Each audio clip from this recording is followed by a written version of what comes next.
It's April. And I know that technically it is supposed to be spring, but it doesn't feel like it right now in many parts of Manitoba. As we heard there from Riley, there are still some special weather statements in effect right now. And as the forecast points out, we got a bit of a tease yesterday. 21-degree drop in Brandon and parts of the west here, only to now be locked into freezing rain and snow and well below seasonal temperatures till maybe about the weekend. So today, we want to hear from you, Manitoba. How are you keeping your spirits up these days as this winter seems like it's never going to end? How are you not letting the weather get to you? What have you heard from the people around you, like your friends, your family, and your coworkers? How are you helping each other get through this weather? And tell us what you plan to do once the weather warms up. Maybe you have a story you'd like to share with us. We want to hear it all here on Radio Noon today, 204-780-0893, 204-780-0893, toll free out of town, 1-800-268-5483, 1-800-268-5483, or text us 204-588-7355, 204-588-7355. Share your comments with us here on Radio Noon. Our lines are all open right now, and we'd like to hear you and join the conversation. Joining us now from St. John's, Newfoundland is psychologist Janine Hubbard. Good afternoon, Janine. Good afternoon. As I said, who else are you going to call to talk about the psychology of weather than a psychologist from Newfoundland? By default, did you just become a weather psychologist? The number of things that my career has developed into that I had no idea would be part of it, yeah, that's one of them for sure. But again, it's relatable. Listen, what's the number one topic you talk to strangers about while you're standing in line somewhere? That is true. The weather. So, Jeannie, I want to simply enough start off this conversation with, okay, so what's the weather right now in St. John's? We still have lots of snow. I'm really tired of wearing boots. I was just pulling it up. There's a chance we might hit double digits one day next week. Ooh. Like 11. But still, that's double digits. No, here I've learned, and I think that false luring into, oh, look, it's spring. We get that every year, and every year we fall for it.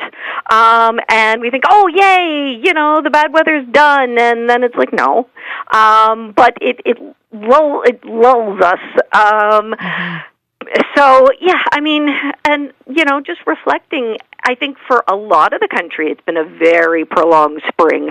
I was even talking to people in Ottawa earlier, like they're still getting lots of different storms. And I think some of it's, that global weather pattern and things are shifting and changing. And sometimes, 2 years ago, we had an incredibly heavy snow winter. Last winter, we had almost none. Then we had wildfires, which were new for some parts of the region. And so, at least for myself, all the precipitation we get, which I gather we're setting records, I'm looking at it going, every bit of it is going to help minimize wildfire. Okay, maybe that's a positive spin. Yeah, so you are finding that positive spin when it comes to... Some days. Yeah, some days. So then what do you do to lift your spirits then on the days where, as you mentioned there, you look outside your window and you see, oh, geez, it's still winter? Well, it's funny. I'm even okay with the snow. It's the boots I'm tired of. And so maybe, do some problem solving. No, I mean, there's a bunch of different solutions, and it kind of depends on who you are and what you like to do. I was being reminded that sometimes it's okay to even dig into the grouchiness and the, misery loves company. And if you just need to dig in, because, listen, you can't change it. We have no control over it. So the only thing we can control is how we react to it. Mm-hmm. So you could decide to just kind of have a, bit of a good old-fashioned sulk and grumble. Sometimes that helps. It could be you, again, use some cognitive restructuring. That's kind of the example I was giving with the wildfires.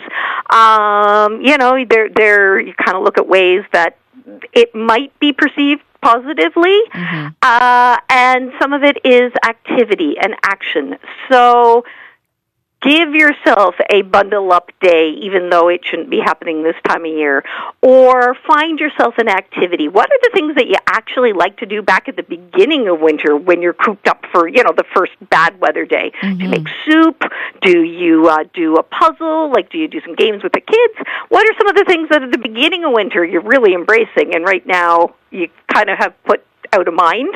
So maybe re-embracing it in a little bit, and or distracting. Plan that garden. Plan some of those things that you're looking forward to in the good weather. And perspective taking, remember, we're going to be complaining about heat waves and that it's too hot in the not-too-distant future. Yeah, it's like Goldilocks and the Three Bears, right? Too hot, too cold, just right. Yeah. We're speaking with Newfoundland psychologist here, Janine Hubbard, and we're talking about the weather because for a lot of people, we have been talking about the weather a lot lately. We've currently got some weather systems, some snow here happening in Manitoba, some cooler temperatures. We want to hear from you, 204-780-0893. 204-780-0893, toll free out of town, 1-800-268-5483. You can, of course, text us at 204-588-7355. What are you doing to kind of get over this long winter that we're experiencing here in Manitoba? How are you lifting your spirits? We have a text from Barb, and Barb says, well, the snow heavy outside my window. I forgot to put the cover on the car, so it's all snowy.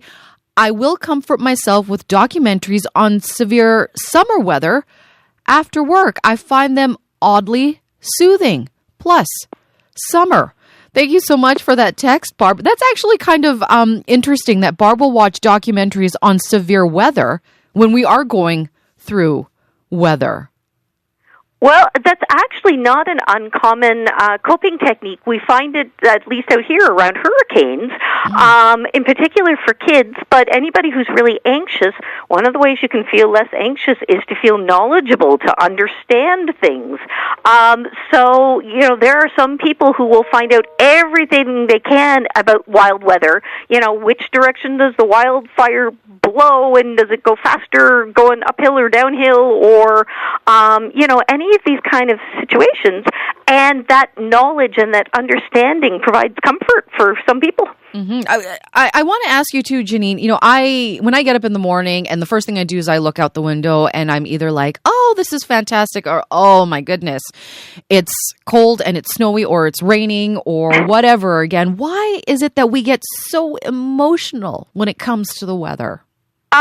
And again, I think at the beginning of a season, we handle it a little bit differently, although some people then have, that looming dread of, oh no, we're going into the hard part. There is a really solid research. You hear about seasonal affective disorder or the winter blues.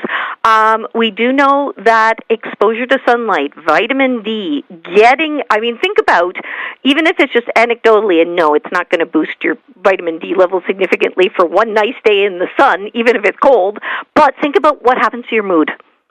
We are happier, we are more cheerful, we get out, we enjoy things, which also kind of tends to then be that, well, I'm out, I'm getting exercise, I'm getting fresh air, maybe I'm socializing, all the things that are good for our mental health. On many, many levels, those sunny days, wherever you can get them, that day next week, I always joke that the first day above 20 degrees just should be a provincial holiday. If you guys are hitting 18 degrees or something? It was about 16 degrees here in Winnipeg. I think 20 out in Brandon yesterday. Okay. Well, whatever that one is in your upcoming forecast, book the day off if you can, or at least make sure you are getting outside as much as possible and, embrace the good days. We have Brenda who joins us now on the line. Hi, Brenda.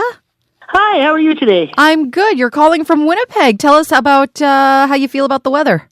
I'm a glass half full kind of person on the weather. I'm looking out my window here. The grass is starting to green. There's no snow. The bunnies are out. The squirrels are out. The birds are coming back, and I can wander around my yard and putter. If it snows again, it won't last long. Yeah, so, you sound so optimistic to me. It's a choice, I guess. But I don't have to worry about, other things that other people do. I don't have to drive to work in a snowstorm because I'm retired. So, they all affect us different ways, right? But I'm just glad that we didn't have one of those horrific Winnipeg April snowstorms yet. Yeah. You know, because Careful what you wish for there. No, not wishing for that. That's for sure. Anyways, it's a little cooler today, but everybody should just, take a deep breath and wait for tomorrow or the next day, and it'll be better before long. Mm-hmm. Thank you so much for calling in, Brenda. I really love Brenda's optimistic feeling there when she was talking about seeing some of the grass and the bunnies and the squirrels. I actually felt a little happier there. Yeah, oh, absolutely. And again, some of that is that noticing nature. You and I were speaking off air. In my case, it means in the yard, we have all the emerging dog poop, which has to be dealt with. Mm-hmm. But there are also crocuses. There are also little signs of life. And so really kind of taking the time to observe and notice, that absolutely can provide some joy, some curiosity, some excitement moving forward, because this is, again, listen, if it's cold, you can still continue to look for things, but this is the time of year where there is so much change. Go for a walk with a dog or a kid, and they will find all of the new smells and the sights and the details. So sometimes, kind of step back a little bit from the grumbling adult and kind of look at it through someone else's eyes or another creature's eyes. You know what? It is so true, because my son, who's 2 years old, and is kind of walking a lot on his own for the first time, and he sees a puddle, and he just goes bananas. He just wants to jump in that puddle. He just wants to get messy. He just loves the meltiness. And there's nothing better than watching that. And you know what? Maybe as grown-ups, we need to jump in a few more mud puddles. Yeah. We're speaking here with Janine Hubbard, who is a psychologist. We're talking about the weather. How are you keeping your spirits up, even though it feels like winter is going on forever here in Manitoba? 204-780-0893, 204-780-0893, or text us at 204-588-7355, 204-588-7355. And we have a couple of comments here. I want to read the text first from Bonnie. So Bonnie says, we are in our 15th year of extracting sap to make maple syrup from one tree in our front yard. So we depend on having minus temperatures at night with slightly above freezing in the day to keep the sap running. So this long winter is good for something. And then I want to play a call here that we got on our listener line. Hey, hi, it's Rolly Gagne from the St. Pierre Museum in St. Pierre, Manitoba, and this weather is really great for our maple harvest, which is continuing until it warms up. Thank you. Thank you so much for calling in. And maple syrup relies on the weather. Just hearing the talk and the sweetness of maple syrup and how the weather is really playing into that, it just makes you feel happy, doesn't it, Janine? Oh, again, it's that perspective taking, as I was saying, that cognitive restructuring of looking for what are the benefits, because there are benefits, clearly. So looking at it and, being willing to, if you're feeling it, because also be careful, there is nothing worse than the positive toxic positivity that comes from someone else going, oh, but look on the bright side. And you're like, I just want to wallow. So be mindful of your audience for some of this. But if you are able to find those bright spots or those promising spots, that can certainly help to shift kind of the focus and, has you forward thinking and forward moving and looking for the potential benefits. Mm-hmm. We have a couple of text messages here, so I want to read them now. This is from Ken. Ken says, I find it hard to deal with the seemingly endless cold, but then I look at our neighbors north of the Trans-Canada Highway, and I'm very thankful that we have been very fortunate to keep missing the constant blizzards that keep hitting them. So realizing how fortunate we are makes dealing with slow emerging spring easier. I am very anxious to get the 15 flats of plants under my grow lights into the ground along with the vegetables I'm waiting to patiently plant. Thank you so much, Ken. And this is from Julie, a text message. I dress in bright colors and wore sandals and capris the other day.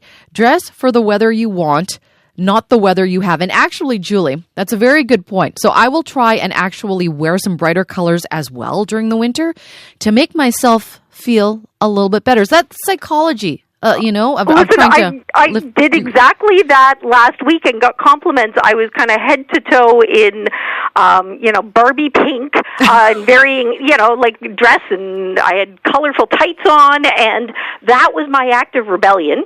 I love and it. the number of people who commented, because it cheered me up, because that's the other thing. By this point in the winter, you're also really tired of your winter clothes. I don't know about you, but something bright and cheery, and even if it isn't quite, I just wore an extra layer while I was outside, and then inside enjoyed, that bright, cheery, uplifting. You need some bright colors this time of year. It's true, so that's though. a great strategy. I think my winter boots want a break.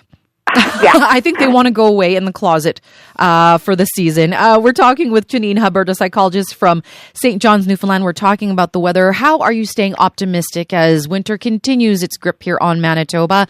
We have a few more minutes to take your calls. Our lines are open. Text us 204-780-0893, 204-780-0893, or text us at 204-588-7355, 204-588-7355. Janine, I know for a lot of people, they may joke to actually lift their spirits up when it comes to the weather, to the cooler temperatures. And I understand, we were talking about this earlier, you actually have some really unique weather terms. We do. Again, this is that black sense of humor that comes about when you have to deal with difficult circumstances. So yes, we have a few, and we've also had some just very colorful weather reporters over the years, or weather forecasters, I should say, who have come up with some terminology. Actually, our local police department staged an arrest of the two on-air meteorologists a few years back for having stolen spring, and they occasionally post social media releases going, "Don't be afraid of that bright orb in the sky. We know you're not familiar with seeing it." No, we have the terminology like RDF, rain, drizzle, fog. That is an official weather forecast. We have January, which is exactly as I was saying. We get lulled into a sense in May that, summer's coming. Mm-hmm. And then we usually have a very cold, wet, foggy patch of weather during that time. A couple of years ago, we had Fogust. Fogust. There was so much fog during the month of August that, again, the idea of seeing the sun was feeling, a little desperate at times. And I loved the perspective taking with listen, there are people who have conditions way worse. Sometimes that can be helpful. Personally, at the moment, I'm not looking at the, social media photos of my friends in Victoria posting, all of the spring blooms, and because if I haven't hit spring yet here, I get to pretend it hasn't hit anywhere else. Let's get to a caller right now because we have about a couple minutes left in the show. Ray joins us now on the line. Hi, Ray from Winnipeg. Hi, hello. Hi, what's your comment or your question? Well, it's just more a comment. Okay. I was just wondering, how we decide how to go outside because. I had this friend over, and she had a young child, and this friend was sort of very, I will say, back to the earth in the best sense of the word. Mm-hmm. And we had this TV on, and she was taking her young girl back home outside, and I said, well, let's check the weather on the TV. And of course, she didn't do that. She just poked her nose out the window, out the door, and decided, all right, needs a scarf. Oh, okay. Thank you so much for sharing that, Ray. So, deciding what you want to wear when you go outside there. I want to quickly read Judy's text message here. We're really enjoying the bird migrations in progress now. Today, the yard and feeders are full of purple finches and dark-eyed juncos out and about. Lots of raptors, pelicans, a cormorant, and a red-winged blackbirds. Gotta love it. I want to leave the final word to you here, Janine, because we have to wrap up this segment. Any parting words about how we deal with the weather here? Well, I loved Ray's comment because I saw a meme recently that said this is the time of year where every coat and outdoor clothing choice is wrong, no matter the day. And I think, again, some humor, some reminding yourself there is an end in sight, even if it doesn't feel like it. You guys, I think, are closer to some of that, so that's encouraging. Perspective taking, and whatever coping strategy works for you personally might not work for your spouse or your kids, but pick one that works and embrace it and like I say, know that we'll be complaining about the heat before long. Yeah, Janine, thank you so much for joining us. It's been a pleasure speaking with you on the show today. Thank you for being here. Oh, anytime. Thanks for the invitation. Take care. Janine Hubbard is a psychologist from St. John's, Newfoundland.